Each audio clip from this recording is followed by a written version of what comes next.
Dear student, आज हमारे concept class का लेक्चर सेकंड है और हमारा टॉपिक है ratio, proportion and unitary method. आज एक्सरसाइज 10.3 एंड 10.4 करेंगे। स्टार्ट करते हैं एक्सरसाइज 10.3 से। Question number 1, check whether the following numbers are in proportion और नॉट। हमको दिए हुए हैं 4 नंबर दिए हुए हैं और ये बिल्कुल मैंने आपको कि 4 नंबर का अगर प्रोपोर्शन आता है तो उसको कैसे करना है, और मैंने ये भी बोला था कि ज्यादातर 4 नंबर्स जब दिए होते हैं उनके प्रोपोर्शन को हमको वेरीफाई करना होता है। तो हमको ये प्रोपोर्शन को वेरीफाई करके देखना है कि क्या ये प्रोपोर्शन, क्या ये चारों नंबर प्रोपोर्शन में है या नहीं है। तो इसके लिए फॉर्मूला होता है प्रोडक्ट ऑफ मीन। इनका प्रोडक्ट ऑफ मीन करते हैं, मतलब 120 एंड 40 के इंटू 12 4 जो 48 एंड 0 0, और उसके बाद प्रोडक्ट ऑफ एक्सट्रीम करेंगे इन दोनों के इंटू 30 42 जो 3 2 जो 6 एंड 3 4 जो 12 और 0। तो दोनों ये डिफरेंट है, तो यहां लिखेंगे प्रोडक्ट ऑफ मीन नहीं है इक्वल्स टू, ऐसे लिखना product of mean not equals to product of extreme. बस अब इसमें नीचे लिख देना they are not in proportion. तो सारे इसके पार्ट ऐसे ही करने हैं। अगला question number B. Question number B भी मैंने बताया था इससे जस्ट प्रीवियस क्लास में कि क्वेश्चन नंबर बी में क्या करना है हमको। इसमें बोला है क्या ये इक्विवेलेंट है या नहीं है। तो इक्विवेलेंट निकालने के लिए, देखने के लिए कि ये इक्विवेलेंट है या नहीं है, तो क्या करेंगे, दोनों के ऊपर वाले न्यूमरेटर्स को लिख देंगे, इसका न्यूमरेटर एंड इसका न्यूमरेटर। उसके बाद क्रॉस मल्टीप्लीकेशन इसकी इसके साथ और इधर वाले की इसके साथ। ठीक है, अगर ये दोनों सेम आ जाती है तो ये इक्विवेलेंट है, अदरवाइज नहीं है। तो मल्टीप्लाई करते हैं 38 की 42 से 16 एंड 7 32 3 कैरी 12 और 3 15 6 9 1 5। ठीक है, 27 की 28 की 57 से 8 7 56 5 40 5 14 1 10 1 11। ये दोनों के दोनों सेम आ रहे हैं, तो यहां लिखेंगे दे आर इक्विवेलेंट। अगर ये सेम नहीं आते तो लिखते दे आर नॉट इक्विवेलेंट। ठीक है, next question number C. Question number C में हमको एक डैश दिया हुआ है और उस डैश में हमें वैल्यू बतानी है क्या आएगी। ठीक है, जैसे फर्स्ट डैश है 7/15 एंड 21 डैश, तो डैश का ले लेंगे x और उसके बाद बस क्रॉस मल्टीप्लाई करनी है x इंटू 7 21 इंटू 15। तो x निकालना है तो 7 चला जाएगा डिवाइड में, क्योंकि x के साथ मल्टीप्लाई में है। तो 7 3 जो 21 एंड 3 5 जो 3 15 जो 45। तो x की वैल्यू आ गई 45। एक बार आप चाहे तो इसको ऐसे अगेन लिख सकते हो 7/15 एंड 21 और उस बॉक्स में ऐसे बना के 45। ठीक है, क्वेश्चन नंबर डी। अवॉइड प्रॉब्लम से स्टार्ट हो गई यहां से, इनको करते हैं क्वेश्चन नंबर डी से। क्वेश्चन नंबर डी में बोला है the angles of the pentagon are in the ratio 4:8:2:2. If the total measure of the angles of pentagon is 540, what are the measures of each angle? Pentagons के angles का हमें ratio दिया हुआ है और उनका सम भी दिया हुआ है। तो इसमें हमसे पूछा है हर एक एंगल का मेजर कितना होगा। तो फर्स्ट एंगल मैंने बताया आपको कि जब भी कोई एंगल का रेशियो या किसी भी चीज का रेशियो दिया है, जैसे first number, second number, third number का रेशियो, या first angle, second angle, third angle का रेशियो, तो अगर हमें फर्स्ट नंबर या फर्स्ट एंगल लिखना है तो उनके रेशियो में हम एक अपनी तरफ से वेरिएबल ए बी सी या एक्स वाई जेड कुछ भी ले सकते हैं, क्योंकि ये जो रेशियो होते हैं ये कभी भी फिक्स वैल्यू नहीं होती। क्योंकि अगर आपको मैं दिखाऊं एग्जांपल के लिए, तो जैसे 16/20, अब मैंने इनको डिवाइड किया तो इनका जो रेशियो है, इनको सिंपलेस्ट फॉर्म में किया तो 4:5 आ रहा है। तो सपोज नंबर 16 था और आपने केवल उसकी जगह 4 ले लिया और उसी से सॉल्व कर दिया, तो आंसर गलत हो जाएगा। तो इसलिए हमें इसके साथ हमेशा एक वेरिएबल लेना होता है, क्योंकि ये रेशियो जो होता है वो कभी भी फिक्स वैल्यू नहीं होती, वो रिलेशन होता है बस इनके बीच में। ठीक है, तो जैसे यहाँ पे भी रेशियो दिया हुआ है, तो फर्स्ट एंगल 4a, ए ले लो, एक्स ले लो, second angle 8a, third angle 4a, fourth angle 2a and fifth angle 2a। अभी इसने सम ऑफ ऑल एंगल दिया हुआ है पेंटागन का, और अपनी तरफ से 540। अब यहाँ पे हम क्या करेंगे, सम कर देंगे इन सभी का। तो 4a plus 8a plus 4a plus 2a plus 2a equals to 540। ये कितना हो गया, 4 और 8 12 और 8 16, 4 16 एंड 4 20। तो 20 a इक्वल्स टू 540। तो a आ गया यहाँ से 540 अपॉन 20, 0 से 0 कैंसिल एंड 2 से 27 बार में। तो a की वैल्यू आ गई 27। तो यहाँ पे रख देंगे 4 इंटू है, तो 4 इंटू 27 फर्स्ट एंगल आ जाएगा, 8 into 27 second angle, 4 into 27 third, 2 into 27 fourth. तो ऐसे सारे एंगल निकाल लेंगे हम। ठीक है, question number second. Question number second में बोला है हमसे, in a farm house there are 65 cows. एक फार्म में 65 काउज है एंड 35 बफेलोज है, 35 buffalo. What are the ratio of the cows to the buffalo. तो काउ और बफेलो का रेशियो पूछा है, तो पहले इनका फ्रैक्शन निकाल लेंगे और उसके बाद उसको रेशियो में लिख देंगे। ये तो खुद ही कर लेना। बोला इन ए पैकेट कंटेनिंग 30 स्वीट्स, एक पैकेट में 30 स्वीट्स हैं और देयर वर 5 चॉकलेट बार, और चॉकलेट बार जो है वो 5 है and the remaining are toffee, और बची हुई टॉफी है। तो ये पूछा है what is the ratio of toffees to the chocolate. तो टॉफी का और चॉकलेट का रेशियो बताना है। तो सबसे पहले टॉफी निकाल लेते हैं। तो 30 पैकेट में 30 स्वीट्स थी, उसमें से 5 जो है वो चॉकलेट बार है। तो टॉफी कितनी बची, 30 में से टोटल में से 5 चॉकलेट माइनस कर देंगे, तो 25 जो है टॉफीज बची हैं। अब रेशियो किसका निकालना है, टॉफीज का चॉकलेट से, टॉफी का चॉकलेट से। तो जिसका भी रेशियो निकालना है वो ऊपर, जैसे टॉफी बोला है तो टॉफी ऊपर एंड चॉकलेट बोला है तो वो नीचे। इनका रेशियो निकालने के लिए पहले ने फ्रैक्शन में लिख लिया, 5 × 5, 5 5 × 25।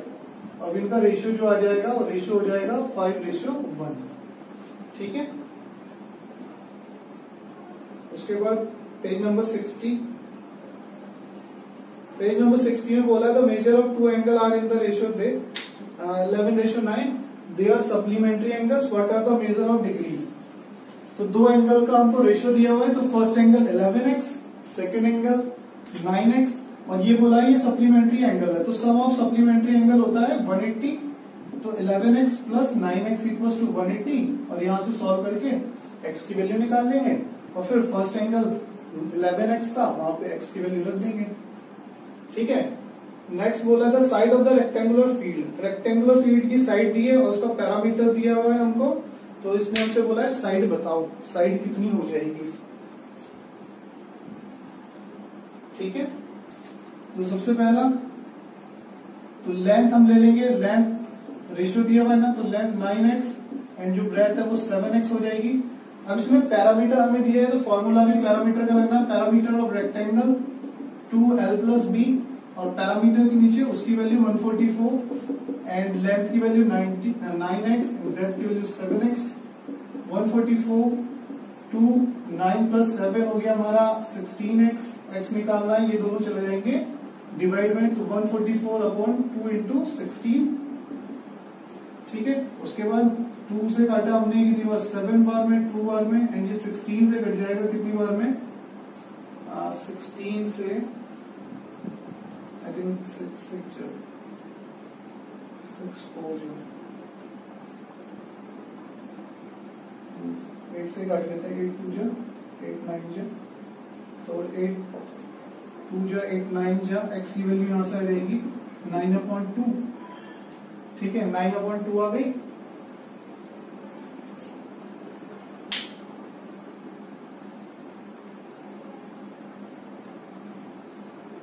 ठीक है, x की वैल्यू 9/2 आ गई। तो यहां से लेंथ हो जाएगी हमारी 9 × 9/2 मतलब 81/2 मीटर, एंड ब्रेथ हो जाएगी 7 × 9/2 मतलब 63/2 मीटर।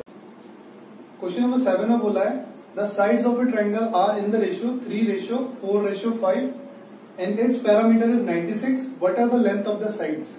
तो साइड्स की लेंथ कितनी होगी, तो जब भी साइड्स का या एंगल का रेशियो दिया है तो उनको हम क्या ले लेंगे, एक वेरिएबल के साथ ले लेते हैं। जैसे फर्स्ट साइड, तो फर्स्ट साइड हो जाएगी 3 और variable x, second side 4x and third side हो जाएगी हमारी 5x। उसके बाद पैरामीटर दिया हुआ है और पैरामीटर ऑफ ट्राइंगल होता है, parameter of triangle sum of all side, ठीक है। तो मतलब 3x plus 4x plus 5x और पैरामीटर के नीचे उसकी वैल्यू रख देंगे 96, 3x 4x 5x, ये हो गया हमारा 12x। x निकालना है, 12 चला जाएगा 96 के नीचे और 12 8 जा 96, ठीक है। उसके बाद x की वैल्यू हमारे पास आ चुकी है। अब x की वैल्यू को हम कहां रख देंगे, यहां पर। तो फर्स्ट साइड हो जाएगी 3 इंटू x की वैल्यू 8 24, थर्ड साइड हो जाएगी 4 इंटू 8 32 एंड सेकंड साइड हो जाएगी 4 इंटू 8 32 एंड थर्ड साइड हो जाएगी 5 इंटू 8 40, ठीक है। तो इस टाइप से हम इस क्वेश्चन को कर लेंगे। अगर यहाँ पे साइड्स की जगह एंगल दिया होता तो sum of all angle of triangle लगा लेते और वहां से x की वैल्यू निकालने के बाद वहां पुट कर देते ऊपर, तो first angle, second angle and third angle आ जाता। Next question number 8। Question number 8 में बोला है if 28 people had a lunch in a hotel and at the rate per lunch was the same for all. अगर 28 लोग एक hotel में lunch करते हैं और लंच का जो रेट है, मतलब लंच का जो प्राइस है, एक टाइम के लंच का प्राइस है वो सेम है सबके लिए एंड इट कॉस्टेड 3780 और इसकी जो कॉस्ट है वो कितना बेटा 3780। कितने लोगों का, 28 लोगों का, ठीक है। तो 28 लोगों का, 28 पीपल का जो लंच की कॉस्ट बैठी वो कितनी बैठी 3780। आगे इसने बोला how much will it cost for 50 people to have the lunch in the same hotel. तो 50 लोगों के लिए वही लंच कितने रुपए का बैठेगा ये हमको बताना है। तो इसको हम चाहे तो प्रपोर्शन बना के कर सकते हैं या नॉर्मली हमको पता है एक इंसान का लंच की कॉस्ट निकाल लेते हैं हम और 50 का निकालने के लिए 50 से इनटू, ठीक है। तो यहां से हम अगर 1 पर्सन के लंच की कॉस्ट निकालें तो वो कितनी हो जाएगी 3700 डिवाइडेड बाय 28, ठीक है।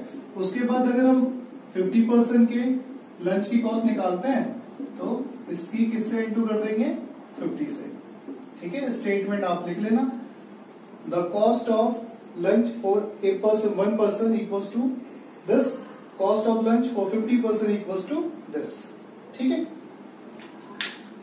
28 पीपल का दिया था, हमने वहां से 1 पर्सन का निकाला। 1 पर्सन का निकालने के लिए क्या करेंगे, 28 की जगह 1 बनाएंगे और ये 28 चला जाएगा इसके डिवाइड में, ठीक है। लाइक पीपल को हम अगर x ले लें तो 28x है ये एक तरीके से, है ना।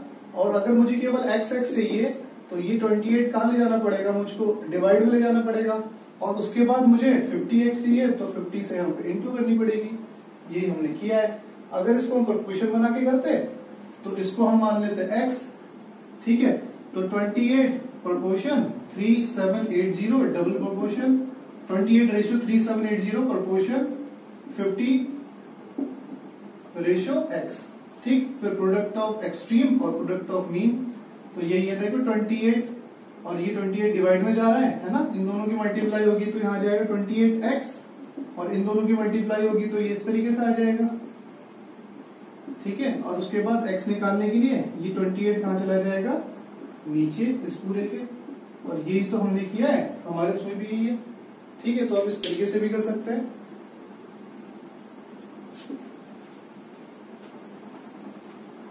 चाहे तो प्रपोर्शन बना के करो या सिंगल 1 की वैल्यू निकाल लो और फिर बाकी की निकालने के लिए उससे इंटू कर दो, दोनों का सेम आंसर आएगा। नेक्स्ट क्वेश्चन नंबर 9 बोला eight 25 years head length is proportional to the body total body length.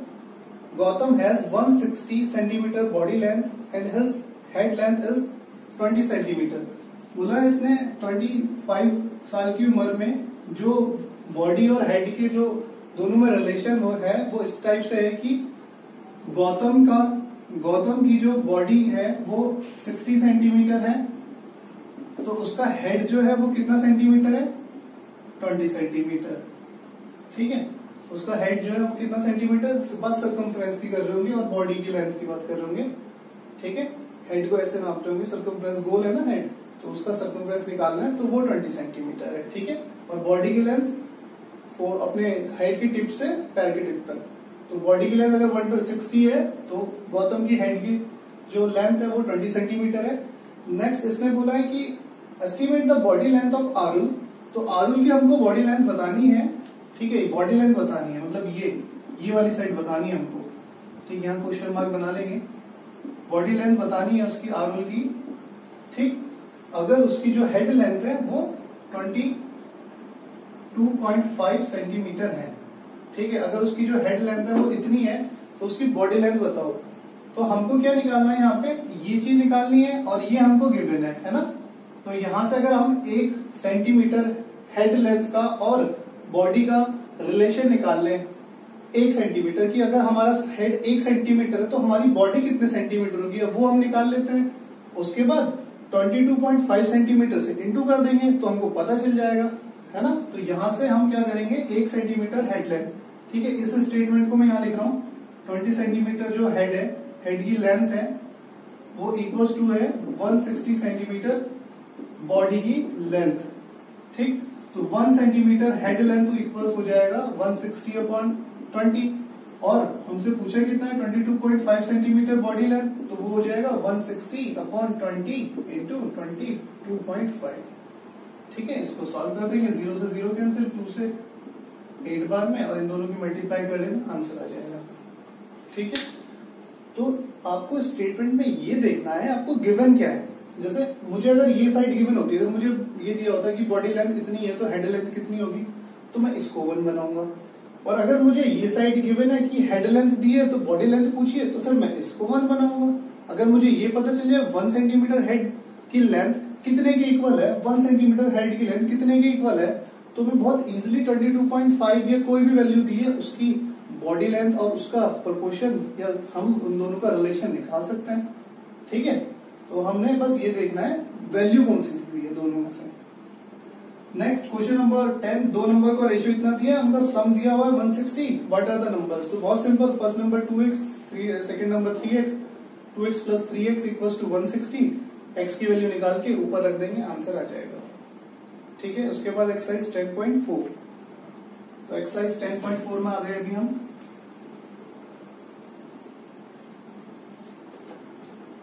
Exercise 10.4, find the value of x so that the following number are in continued proportion। ये हमको numbers दिए हुए हैं। ठीक है, और इसने ये बोला हुआ है कि x की वैल्यू बताओ जिसके लिए ये नंबर कंटिन्यूड प्रोपोर्शन में होंगे। तो देखो मैंने बताया था आपको, जब भी हमने 3 नंबर लेने हैं और उनका प्रोपोर्शन दिया हुआ है तो जो ये मिडिल वाला नंबर है ये फर्स्ट नंबर के साथ भी जाएगा रेशियो में प्रोपोर्शन, और ये सेकंड नंबर के साथ भी जाएगा। ठीक है, फर्स्ट के साथ भी जाएगा और यही वाला नंबर थर्ड के साथ भी जाएगा। ठीक, उसके बाद product of extreme equals to product of mean दोनों की। ठीक है, वो आप लिख लेना statement, product of extreme equals to product of mean, और यहां से x निकालने के लिए 39 इंटू 39/13, इससे ये कटा 3 टाइम्स 27, 3, 2, 9 और 2, 11, तो ये आ गया हमारा 117। सारे इसके आंसर, सारे क्वेश्चन इसके ऐसे ही करने हैं। ठीक, उसके बाद question number B, question number B में बोला है फाइंड द फोर्थ प्रोपोर्शन। इसमें फोर्थ प्रोपोर्शन बोला है तो हम अपनी तरफ से लेट कर लेंगे, लेट फोर्थ प्रोपोर्शन, वो हमने x लेट कर लिया, तो फर्स्ट नंबर हमें 9, second 27 and third 3 and fourth x जो हमने लेट किया हुआ है। अब वो आपको पता है इन दोनों का रेशियो प्रोपोर्शन, इन दोनों का रेशियो। ठीक है, जब भी 4 नंबर का दिया होगा, चारों नंबर हमें पता है, तो फर्स्ट वालों का रेशियो प्रोपोर्शन, सेकंड वालों का रेशियो, फिर product of extreme equals to product of mean, और x निकालना है यहाँ से 27 इंटू 3/9, 9 3 जा 27 एंड 3 3 जा 9, तो हमारी x की वैल्यू कितनी आ गई 9। नेक्स्ट क्वेश्चन नंबर सी में बोला है थर्ड प्रोपोर्शन बताओ। सी और जो क्वेश्चन वो फर्स्ट है ना, ऑलमोस्ट सेम ही है। ठीक है, तो सी में लेट कर लेंगे, लेट थर्ड प्रोपोर्शन, तो थर्ड प्रोपोर्शन हमने एक्स लेट कर लिया, तो फर्स्ट दिया हुआ है हमें, सेकंड दिया हुआ है, थर्ड एक्स हो गया। तो बिल्कुल फर्स्ट वाले क्वेश्चन की तरह बन गया। वही करना है आपको, फर्स्ट जो मिडल वाली टर्म है उसको फर्स्ट वाले के साथ भी एंड उसी को सेकंड वाले के साथ भी रेशियो में लिखेंगे। फिर product of extreme equals to product of mean, और x निकालने के लिए 8 इंटू 8 अपॉन 4, 4 2 जा, और x हमारा आ गया 16। तो हमारा आंसर ये नहीं है, आंसर में लिखना थर्ड प्रोपोर्शन इक्वल्स टू 16, क्योंकि उसने हमसे x नहीं पूछा, उसने हमसे थर्ड प्रोपोर्शन पूछा है। ठीक है, next question number D.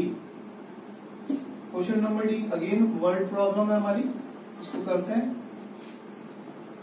62.5 gram of yogurt provides 2.25 gram protein. 62.5 yogurt जो है 2.25 ग्राम प्रोटीन हमको देता है। ठीक है, उसके बाद बोला how many grams of protein do 50 gram yogurt provide. तो 50 ग्राम योगर्ट कितना प्रोटीन प्रोवाइड करेगा, तो ये हमको दे दिया ना, और हमसे वो पूछा है, तो हम 1 किसको बनाएंगे, इसी को बनाएंगे, जो हमको दिया है उसी को हमको 1 बनाना है। तो यहाँ से अगर 1 ग्राम योगर्ट की हम वैल्यू निकाल ले और 50 ग्राम की हमसे पूछी है तो 50 से इंटू कर देंगे। तो यहाँ पर यही करना है हमको, 1 ग्राम ऑफ योगर्ट उसकी वैल्यू हो जाएगी अपॉन 62.5। ठीक है, और 50 ग्राम ऑफ योगर्ट की हमसे पूछा गया उसमें कितना प्रोटीन होगा, तो सारी वैल्यू एज इट इज और इनटू 50। ठीक है, इसको solve. Question number 2, in a poultry farm every 50 birds provide an average of 36 egg. ठीक है, 50 बर्ड्स हमको 36 एग्स देती है ना, 50 बर्ड्स 36 अंडे देती है। तो how many birds will provide 162 eggs. तो कितनी बर्ड्स 162 एग्स प्रोवाइड करेगी, तो एग्स दे दिया हमको 162, तो इसी को हम 1 बनाएंगे कि 1 एग जो है वो कितनी बर्ड के द्वारा प्रोवाइड किया जाता है, 50/36 है ना, 36 नीचे आ जाएगा बर्ड्स। और हमसे पूछा कितना है, कितने एग्स है, हमसे पूछा है कि 162 एग्स कितनी बर्ड्स देंगी। तो 162 इधर आया तो 1 में किससे मल्टीप्लाई करें, 162 आ जाए 162 से, तो इधर भी किससे मल्टीप्लाई कर देंगे 162। अभी इसे सॉल्व कर देंगे, 6 6 जा 36, 6 2 जा 12 और 6 7 जा 42। ठीक, अगेन 3 2 जा 3 9 जा 2 25 जा 9 5 जा 45 4 कैरी एंड 9 2 जा 18 एंड 4 2 2 5। तो कितनी बर्ड्स देंगी हमें एग, 162 एग कितनी बर्ड्स देंगी, 225 बर्ड्स। ठीक है, बस आपको ये चीज देखनी है, कौन सी वैल्यू हमको दी है उसी को हमको 1 बनाना है। उसी का यूनिट निकाल लो, अब यूनिट मतलब उसी की एक की वैल्यू निकाल लो और जितनी का भी हमसे पूछा है उससे मल्टीप्लाई।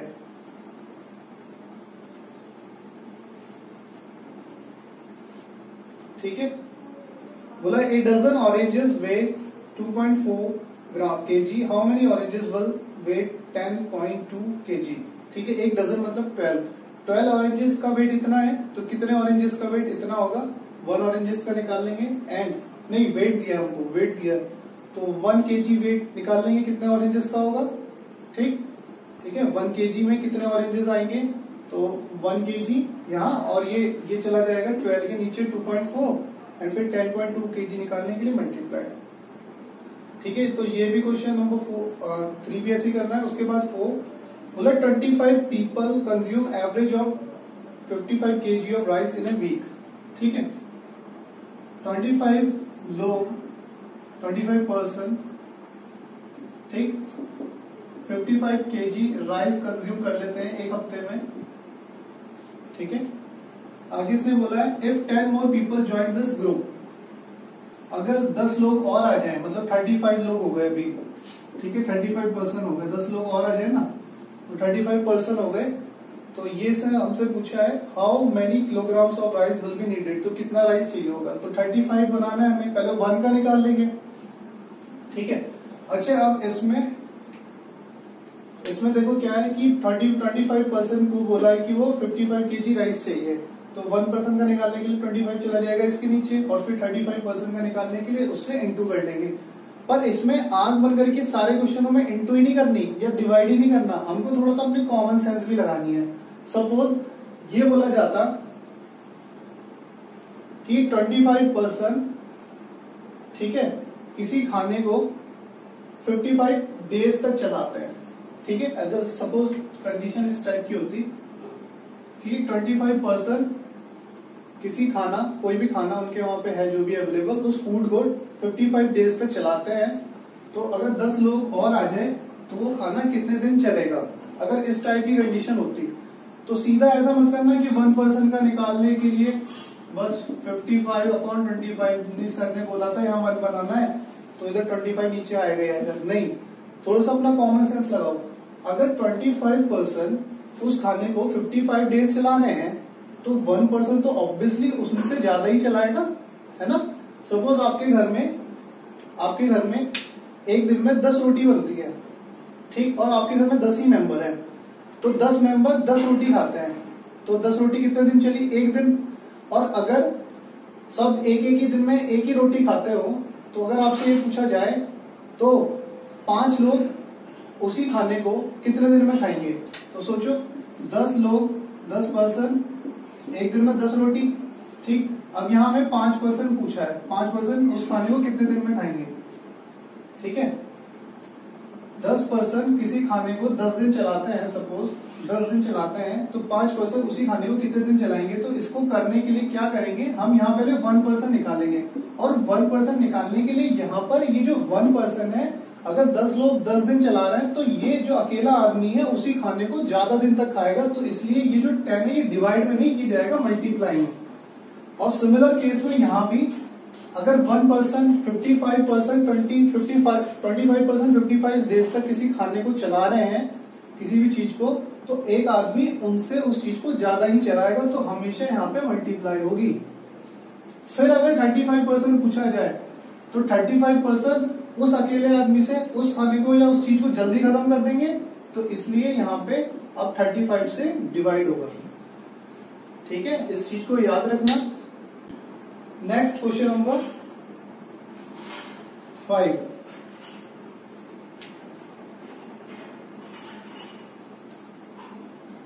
क्वेश्चन नंबर 5 में बोला है टोटल वेजेस ऑफ 45 लेबर्स का हमको टोटल वेजेस दिया हुआ है, मतलब उनकी एक तरीके से पगार समझ लो।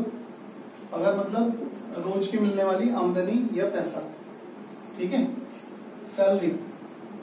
तो अगर उनकी पर डे की जो सैलरी है 45 लेबर्स की, है ना, 45 लेबर्स को पर डे 3 रुपए मिलते हैं, तो what will the total wages if 15 more labours were added to this group. और अगर 15 लोग और आ जाए तो कितना उनको वेजेस मिलेगा। तो पहले एक लेबर का निकाल लेते हैं, तो एक लेबर को तो ऑब्वियसली उन सब से कम ही मिलेगा, तो हमें अगर यहाँ पे कम वैल्यू चाहिए तो डिवाइड, ठीक है। तो एक लेबर को इन सब से कम ही मिलेगा, तो इसको अगर कम करना है तो मुझे डिवाइड करना पड़ेगा, ठीक है। और अगर इसने बोला 15 लोग और आ जाए तो टोटल कितने हो जाएंगे 60, तो उनको कितना मिलेगा, तो 60 से अब इंटू कर देंगे, ठीक, क्योंकि उनको 1% से तो ज्यादा मिलेगा ना, तो 1% से अब मुझे 1% वाली जो वैल्यू इसको ज्यादा करना है तो मैं मल्टीप्लाई करूंगा। अब इसको सॉल्व कर लेना, आंसर आ जाएगा, ठीक है। नेक्स्ट बोला क्वेश्चन नंबर 6। क्वेश्चन नंबर 6 में बोला है the scale of particular map is 1:1 lakh, 1:1 lakh, ठीक है। On the web this office, मतलब 1:1 lakh मतलब कि अगर मैप में कहीं पे 1 सेंटीमीटर है तो वो एक्चुअल जो रियल लाइफ में वो डिस्टेंस होगी वो 1 लाख सेंटीमीटर होगी, ठीक है। अगर मैप में कहीं पे 1 सेंटीमीटर है तो रियल लाइफ में जो डिस्टेंस हो जाएगी वो 1 लाख सेंटीमीटर हो जाएगी। आगे बोला इसने on the map the office is shown to 3.5 centimetre away Abhishek house. Map में हमने देखा कि जो अभिषेक का जो हाउस है उससे उसका जो घर है वो 3.5 सेंटीमीटर है, तो how far this house from the office, तो उसका जो घर है वो ऑफिस से कितना दूर होगा, मतलब एक्चुअल में कितना दूर होगा। Express the answer in kilometre, और हमें आंसर किलोमीटर में देना है। तो देखो 1 centimetre equals to 1 lakh centimetre के है, ठीक है। तो 3.5 सेंटीमीटर कितना हो जाएगा, 3.5 से इसकी मल्टीप्लाई कर देंगे, है ना। 1 की हमें दी हुई है, 3.5 की पूछी है, इंटू करा हमने, पॉइंट हटा इसका, नीचे 0 और यहाँ पे 0 कैंसिल। अभी सेंटीमीटर में चल रहा है, ठीक है। कितनी 0 आ गई? 4 0। ये सेंटीमीटर में है, इसको हमें चेंज करना है किसमें? किलोमीटर में। तो हमारे पास टेबल है millimetre, centimetre, decimetre, Deka, hecto और किलो। तो 1 2 3 4 5 प्लेस नीचे आ रहे हैं, तो इसको डिवाइड कर देंगे। 5 मतलब लाख से, 4 0 से 4 0 कैंसिल एंड 10 से डिवाइड करेंगे तो 3.5 किलोमीटर। तो जो एक्चुअल डिस्टेंस हो जाएगी वो हो जाएगी कितनी? 3.5 किलोमीटर, ठीक है। तो एक्सरसाइज 10.4 हो गई यहाँ पर। नेक्स्ट करेंगे अगले क्लास में। Thank you.